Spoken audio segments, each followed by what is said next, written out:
जैसे कि आप सभी जानते हैं, सच की हमेशा जीत होती है और हमारी एक छोटी सी प्रयास आप तक बड़ी खबर पहुंचाती है। तो स्वागत करते हैं आप सभी का STS न्यूज़ चैनल पर। आगे बढ़ने से पहले आप इस वीडियो को लाइक और चैनल को सब्सक्राइब जरूर कर ले और साथ में बेल आइकन भी प्रेस कर ले। चलिए बढ़ते हैं खबरों की ओर। और आप किस राज शहर से न्यूज को देख रहे हैं, कमेंट में जरूर लिखिए। पंजाब की भगवंत मान सरकार के 30 दिन पूरे हो गए हैं। 1 महीने का कार्यकाल पूरा होने के बाद सीएम मान ने प्रदेश की जनता के लिए बड़ी राहत का ऐलान किया है।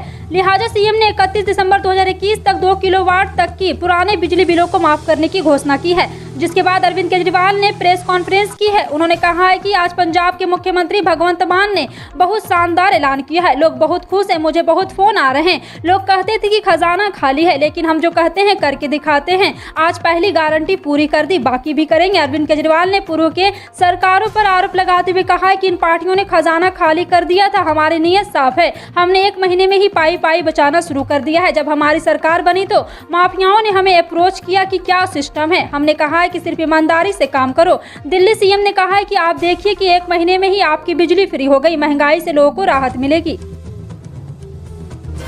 धर्म और संस्कृति के लिए दुनिया भर में पहचान रखने वाला बनारस शहर इस समय अजान और हनुमान चालीसा को लेकर विवाद उठने से सुर्खियों में है। इस विवाद में साधु संत और मुस्लिम धर्मगुरुओं की भी एंट्री हो गई है। शनिवार को काशी के मुगलिया मस्जिद बादशाह बाग के शाही इमाम मौलाना हाफिज हसीन अहमद हबीबी का बयान आया है। उन्होंने लाउड स्पीकर पर अजान को इंसानियत और कौम के लिए जरूरी बताया है। मौलाना ने कहा है कि जो लोग अजान पर सवाल खड़े कर रहे हैं वो हिंदू नहीं है, बल्कि समाज को बांटने का काम कर रहे हैं। अजान का मकसद लोगों को एक करना है और मुसलमान को धर्म के साथ साथ इंसानियत से जोड़ने का एक तरीका है। अजान को रोक दूर करने और शरीर को बुरी नजर से बचाने के लिए भी जरूरी है। देश के 4 राज्यों के 5 सीटों में से 3 सीटों के नतीजे घोषित हो चुके हैं। पश्चिम बंगाल की दोनों सीटों पर ऑल इंडिया तृणमूल कांग्रेस के प्रत्याशी शत्रुघ्न सिन्हा और बाबुल सुप्रियो को जीत मिली। वहीं छत्तीसगढ़ के खैरागढ़ में भी कांग्रेस के प्रत्याशी को जीत हासिल हुई। इसके अलावा महाराष्ट्र के कोल्हापुर में काउंटिंग भी शुरू हो चुकी थी और यहां पर भी कांग्रेस के प्रत्याशी जीते। पश्चिम बंगाल के आसनसोल लोकसभा सीट पर टीएमसी प्रत्याशी शत्रुघ्न सिन्हा ने बड़े अंतर से जीत हासिल की है। जी हां, आपको बता दें कि सिन्हा करीब 2 लाख वोटों के अंतर से जीते हैं। बिहार के मुजफ्फरपुर जिले के बौचहा विधानसभा सीट पर राष्ट्रीय जनता दल के प्रत्याशी अमर पासवान को जीत हासिल हुई। 2024 के लोकसभा चुनाव से पहले कांग्रेस पार्टी में गहन मंथन का दौर शुरू हो गया है। इसी कड़ी में पार्टी ने दिल्ली में एक अहम बैठक की, जिसमें राहुल गांधी से लेकर कांग्रेस के दूसरे दिग्गज नेता शामिल हुए। लेकिन सभी की नजर कई रणनीतिकार कांग्रेस और प्रशांत किशोर पर, जिन्होंने उस बैठक में कांग्रेस के सामने आगे का रोड मैप रखा और एक विस्तृत प्रेजेंटेशन दी। मिली जानकारी के मुताबिक बैठक में प्रशांत किशोर ने लोकसभा चुनाव 2024 के लिए कांग्रेस को जरूरी सुझाव दिए हैं, लेकिन पार्टी चाहती है कि इस बार प्रशांत उनके साथ रणनीतिकार की तरह न जुड़कर एक कार्यकर्ता की तरह काम करे। राज्य में पंचायत चुनाव के पहले चरण में 21 जिलों की 1127 पंचायतों में विभिन्न पदों के लिए 16 अप्रैल को अधिसूचना जारी की जाएगी। सोमवार 18 अप्रैल से पहले चरण के लिए नामांकन शुरू हो जाएगा। दिन के 11 से 3 बजे तक प्रत्याशी नाम दाखिल कर सकेंगे। रविवार को सार्वजनिक अवकाश के कारण नामांकन नहीं होगा। सोमवार से 72 प्रखंडों में पहले चरण के 16,757 पदों के लिए नाम दाखिल किया जा सकेगा। इनमें ग्राम पंचायत सदस्य के 14,039 होंगे। प्रधानमंत्री नरेंद्र मोदी 18 अप्रैल से 20 अप्रैल तक 3 दिन की गुजरात यात्रा पर रहेंगे। इस दौरान वो कई योजनाओं का शिलान्यास करेंगे। प्रधानमंत्री कार्यालय की ओर से शनिवार को यह जानकारी दी गई। पीएमओ से जारी सूचना के मुताबिक प्रधानमंत्री नरेंद्र मोदी 18 अप्रैल को गुजरात पहुंचेंगे। गांधीनगर में स्थित command and control centre for school का दौरा करेंगे। छात्रों को समग्र शिक्षण देने के परिणामों को बढ़ाने के लिए केंद्र प्रतिवर्ष 500 करोड़ से अधिक डेटा सेट एकत्र करता है और व्यापक डेटा विश्लेषण, आर्टिफिशियल इंटेलिजेंस और मशीनी शिक्षण का उपयोग करके उनका सार्थक विश्लेषण करता है। पश्चिम बंगाल की 1 लोकसभा और 4 राज्यों में 4 विधानसभा सीटों पर हुए उपचुनाव के नतीजे सामने आ चुके। जारी रिजल्ट में बीजेपी का सुपड़ा साफ हो गया है। तो वहीं 4 राज्य पश्चिम बंगाल, महाराष्ट्र, छत्तीसगढ़, बिहार में अन्य दलों को बड़ी जीत मिली है। पश्चिम बंगाल की आसनसोल लोकसभा उपचुनाव और बालीगंज विधानसभा क्षेत्र में टीएमसी ने जीत हासिल की है। बिहार की बौचहा विधानसभा उपचुनाव में आरजेडी ने शानदार जीत दर्ज की है। छत्तीसगढ़ के खैरागढ़ विधानसभा सीट पर उपचुनाव में कांग्रेस और महाराष्ट्र के कोल्हापुर उत्तर विधानसभा उपचुनाव में कांग्रेस ने बाजी मारी है। हनुमान जयंती के अवसर पर प्रधानमंत्री नरेंद्र मोदी ने गुजरात के मोरबी में भगवान हनुमान की 108 फीट ऊंची मूर्ति का अनावरण किया है। जी हां, आपको बता दें कि शिमला में ऐसी ही प्रतिमा को हम कई सालों से देख रहे हैं और आज हम ये दूसरी प्रतिमा मोरबी में देख रहे हैं। इसके साथ ही उन्होंने बताया कि 2 और मूर्तियों को दक्षिण में रामेश्वर और पश्चिम बंगाल में स्थापित करने का काम चल रहा है। प्रधानमंत्री मोदी ने कहा है कि हनुमान जी अपनी भक्ति और अपने सेवा भाव से सबको जोड़ते हैं। हनुमान वो शक्ति है जिन्होंने समस्त वनवासी प्रजातियों और वन बंधुओं को मान और सम्मान का अधिकार दिलाया। देश और दुनिया भर के हनुमान भक्त और राम भक्त के लिए पल बहुत ही सुखदायी है। भारतीय नागरिकों के लिए आधार कार्ड बहुत ही जरूरी दस्तावेज है। आधार का इस्तेमाल आज कई जरूरी कार्यों में किया जा रहा है। आधार कार्ड के PAN card, driving licence, voter ID card, दूसरे कई जरूरी डॉक्यूमेंट के साथ लिंक किया जा रहा है। केंद्रीय मंत्रिमंडल ने चुनावी सुधार पर एक विधेयक को मंजूरी दे दी है। केंद्रीय मंत्रिमंडल ने मतदाता पहचान पत्र को आधार कार्ड से लिंक करने की इजाजत दे दी है। जी हाँ, आपको बता दें कि इस बिल के आ जाने से एक साथ 2 अलग अलग वोटर आईडी कार्ड रखने वाले लोगों पर लगाम लगाई जा सकती है। कई बार अलग अलग जगह रहने की वजह से 2 वोटर आईडी कार्ड बनवा लेते हैं, उनके जरिए दोनों जगह वोट भी डाल देते हैं। ऐसे में सरकार ने अब वोटर आईडी कार्ड को आधार से लिंक कराने का आदेश दे दिया है। अभी तक सिर्फ पैन कार्ड को आधार कार्ड से लिंक कराने का प्रोसेस था, लेकिन अब आप अपने वोटर आईडी कार्ड को भी आधार कार्ड से लिंक करना होगा। पाकिस्तान के पंजाब विधानसभा में शनिवार के दिन इमरान खान की पार्टी पीटीआई के नेताओं ने मर्यादाओं को तार-तार कर दिया। असेंबली में सेशन शुरू होते ही पीटीआई नेता वेल पर आधम के और डिप्टी स्पीकर मोहम्मद मजरी की थप्पड़ों से पिटाई करनी शुरू कर दी। इतना ही नहीं, पीटीआई के नेता अपने साथ लोटा लेकर आए थे। उन्होंने पहले लोटा फेंककर हमला किया और जब इससे भी मन नहीं भरा तो वे वेल पर आकर डिप्टी स्पीकर के बाल खींच डाले और थप्पड़ों की बरसात कर दी। दरअसल लाहौर हाईकोर्ट के निर्देश पर पंजाब के लिए नया मुख्यमंत्री चुना जाना है, जिसे लेकर के एक बार फिर शनिवार को सत्र बुलाया गया। पाकिस्तान के पंजाब में मुख्यमंत्री पद के लिए हमला शहबाज और चौधरी परवेज इलाही के बीच मुकाबला है। इस सत्र की अध्यक्षता डिप्टी स्पीकर मोहम्मद मजरी कर रहे थे। हमजा पाकिस्तान मुस्लिम लीग नवाज और अन्य पार्टियों के उम्मीदवार है, जबकि PLA-Q की पीटीआई पार्टी इलाही को समर्थन दे रही है।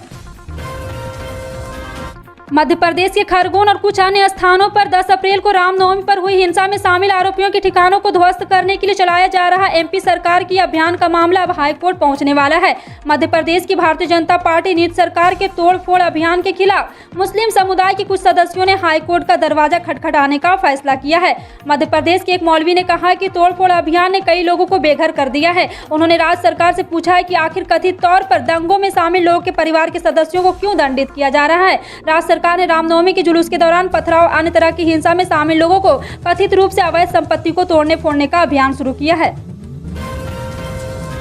छत्तीसगढ़ में खैरागढ़ उपचुनाव में भाजपा को हार का सामना करना पड़ा है। यहां पर कांग्रेस उम्मीदवार यशोदा वर्मा ने 20,000 मतों से भाजपा प्रत्याशी कोमल जंघेल को हराया। 2018 की विधानसभा चुनाव में जीत के बाद से कांग्रेस की उपचुनाव में यह चौथी जीत है। वहीं खैरागढ़ में इतनी बड़ी हार के बाद राजनीतिक विशेषज्ञ अब भाजपा में नेतृत्व परिवर्तन को लेकर अनुमान जाहिर करने लगे हैं। वैसे तो यह एक उपचुनाव में भाजपा की हार भर रही है, लेकिन छत्तीसगढ़ के राजनीतिक विशेषज्ञ इस हार का अलग ढंग से विश्लेषण कर रहे हैं। इन विशेषज्ञों के मुताबिक भाजपा की हार की आशंका तो थी, लेकिन हार का बड़ा मार्जिन कुछ और ही इशारा कर रहा है। इस मार्जिन के आधार पर अनुमान लगाया जा रहा है कि प्रदेश के भाजपा कार्यकर्ता नेतृत्व में बदलाव चाहता है। बता दें कि लोकसभा चुनाव के बाद भाजपा लगातार हार रही है। छत्तीसगढ़ में इससे पहले दंतावेड़ा, चित्रकूट और मारवाही में हुए उपचुनाव में कांग्रेस ने जबरदस्त प्रदर्शन कर 3 सीटों में जीत हासिल की थी। अब कांग्रेस खैरागढ़ विधानसभा में भी जीत हासिल की है। लोकसभा चुनाव में 11 सीटों में से 9 सीट पर भाजपा जीती और 2 सीट पर कांग्रेस ने जीत मिली थी।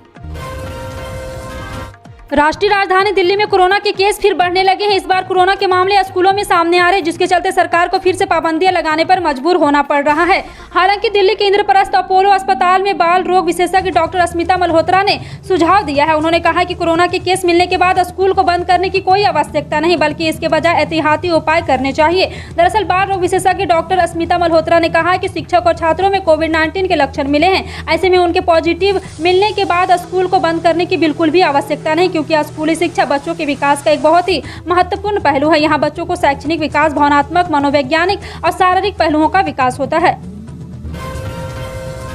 चिलचिलाती धूप और लू का दौर फिर शुरू होने की संभावना मौसम विभाग ने जताई है। बताया जा रहा है कि दिल्ली NCR में अब फिर से आसमान साफ रहेगा। धूप की तपन और तापमान में भी इजाफा होगा। शनिवार को अधिकतम एवं न्यूनतम तापमान क्रमशः 40 और 24 डिग्री सेल्सियस रहने की संभावना है। अगले एक सप्ताह में तापमान 43 डिग्री तक पहुंचने और लू भी दोबारा से शुरू होने की संभावना जताई जा रही है। मौसम विज्ञान केंद्र के पूर्व वरिष्ठ मौसम विज्ञानी अजय शुक्ला ने बताया कि गुजरात, राजस्थान में फिर तापमान बढ़ने लगा है। इस वजह से शनिवार से अधिकतम तापमान में बढ़ोतरी होने की संभावना है। रविवार को कहीं कहीं वहीं लू भी चल सकती है। ऐसे में जरूरी ना हो तो लोग घर से बाहर ना निकले। यूनिसेफ इंडिया ने 2022-23 के बजट पर एक रिपोर्ट जारी की है। इस रिपोर्ट में भारत में बच्चों के लिए बजट प्राथमिकताओं और आवंटन के बारे में बताया गया। इसके साथ ही महिलाओं, स्वास्थ्य और अन्य सामाजिक सरोकार के क्षेत्र में बजट प्राथमिकताओं और उसके आवंटन के बारे में बताया गया है। बीते 5 साल में इन क्षेत्रों में सरकार ने बजट कितना बढ़ाया घटाया है, यह भी इस रिपोर्ट में बताया गया है। रिपोर्ट के मुताबिक कुल बजट में महिला कल्याण की योजनाओं की बजट हिस्सेदारी घट गई है। रिपोर्ट के मुताबिक महिला कल्याण की योजनाओं का बजट बीते साल के मुकाबले इस बार के बजट कुछ कम हुआ है। इस बार के बजट में कुल बजट के 4.3% हिस्सा महिला कल्याण की योजनाओं को मिला है। हाल ही में क्रिकेटर से नेता बने हरभजन सिंह ने शनिवार को घोषणा की है कि वो किसानों की बेटियों की शिक्षा और कल्याण के लिए अपने राज्यसभा वेतन खर्च करेंगे। साथ ही उन्होंने कहा है कि एक राज्यसभा सदस्य के रूप में वह देश की बेहतरी के लिए हर संभव प्रयास करेंगे। हरभजन सिंह ने कुछ वक्त पहले पंजाब में आम आदमी पार्टी ज्वाइन की थी, जिसके बाद पार्टी ने उन्हें राज्यसभा की सीट के लिए नामित किया था। पूर्व क्रिकेट खिलाड़ी ने शनिवार को ट्वीट किया है कि एक राज्यसभा सदस्य के तौर पर मैं किसानों की बेटियों की पढ़ाई और सामाजिक कामों के लिए अपनी राज्यसभा की सैलरी देना चाहता हूँ। मैं अपने देश को बेहतर बनाने में योगदान देना चाहता हूं और मैं वो सब कुछ करूंगा जो मैं कर सकता हूं।